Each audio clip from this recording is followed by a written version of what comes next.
America के एक भूतपूर्व राष्ट्रपति थे जिनका नाम था अब्राहम लिंकन।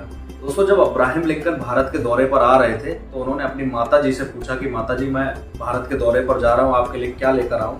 तो माता जी ने ये कहा, बेटा अगर आप भारत के दौरे पर जा रहे हो तो हल्दी घाटी की मिट्टी को लेके आना, क्योंकि इस मिट्टी को हजारों वीरों ने अपने खून से सींचा है।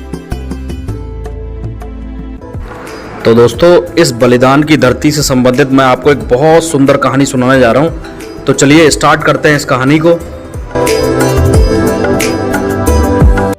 हेलो व्यूअर्स, वेलकम टू अवर।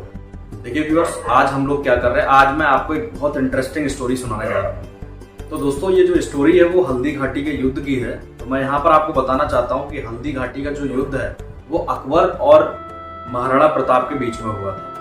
तो यहाँ पर मैं आपको ये भी बताना चाहता हूँ कि जितने भी राजपूत उस समय थे, तो अकबर ने सभी के साथ अपनी दोस्ती कर ली थी, लेकिन महाराणा प्रताप एक ऐसे शासक थे जिन्होंने कभी भी अकबर की अधीनता को स्वीकार नहीं किया। आप सभी लोगों ने महाराणा प्रताप का एक घोड़ा था चेतक, जिसका नाम सुना होगा, लेकिन दोस्तों आज हम बात कर रहे हैं उनके हाथी की, जिसका नाम था राम प्रसाद। एक बहुत वफादार जानवर था।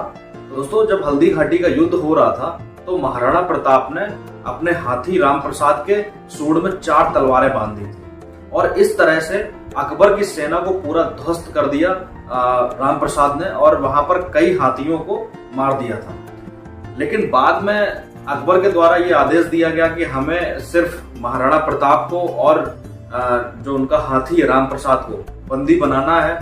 तो इस प्रकार अकबर के द्वारा अपने 6 हाथी और कई सैनिक लगाए गए, तब जाकर जो राम प्रसाद जो हाथी था महाराणा प्रताप का, उसको पकड़कर बंदी बनाया गया। पकड़कर जब बंदी बनाया गया तो अकबर के पास लाया गया। तो अकबर ने राम प्रसाद की कद-काठी को देखा, बहुत ज्यादा इम्प्रेस हुआ और उसने ये कहा कि अब आज से 7 दिन के बाद हम इस पर शाही सवारी करेंगे और ये हमारा शाही हाथी होगा।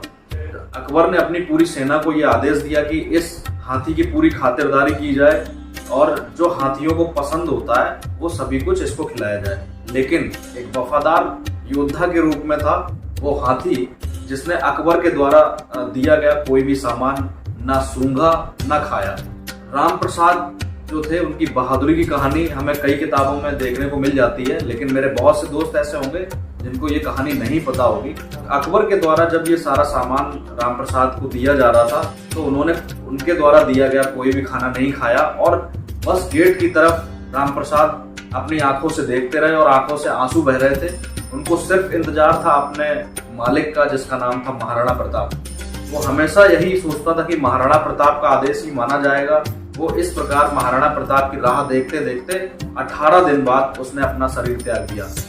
जब ये बात अकबर को पता लगी कि 18 दिन बिना कुछ खाए पिए महाराणा प्रताप के हाथी ने प्राण त्याग दिए और उसने ये कहा कि हम एक हाथी को नहीं झुका पाए तो हम महाराणा प्रताप को क्या झुका लेंगे। तो दोस्तों, ये थी एक योद्धा की सच्ची वफादारी। दोस्तों, यहाँ पर मैं आपको थोड़ा सा और बताना चाहता हूँ कि महाराणा प्रताप का जो वजन था वो 110 किलो था, उनके भाले का वजन 80 किलो था और उनकी जो ढाल थी उसका वजन था 70 किलो। तो दोस्तों, अपने आप में बहुत भारी भरकम पर्सनालिटी थी महाराणा प्रताप। और दोस्तों, बाद के समय में हमने देखा जो हल्दी घाटी का युद्ध था वो निर्णायक नहीं रहा था। उसमें ना अकबर कभी जीत पाया था, ना महाराणा प्रताप कभी हार पाए थे। तो दोस्तों, ऐसा भी कहा जाता है कि अकबर के द्वारा उस समय 85,000 की सेना थी, लेकिन महाराणा प्रताप के पास उस समय सिर्फ 20,000 की सेना थी। तो किताबों में ऐसा भी लिखा है कि अकबर की सेना में दम था, लेकिन महाराणा प्रताप के सीने में दम था। तो दोस्तों, ये एक छोटी सी स्टोरी थी जो मैंने आपको यहाँ सुनाई। तो मैं ये चाहता हूँ कि जो मैंने यहाँ पर स्टोरी सुनाई है वो मेरे बहुत से दोस्तों को, बहुत से मेरे जो भारतीय लोग हैं उनको नहीं पता है। तो मैं ये चाहता हूँ कि ये स्टोरी ज्यादा से ज्यादा शेयर की जाए।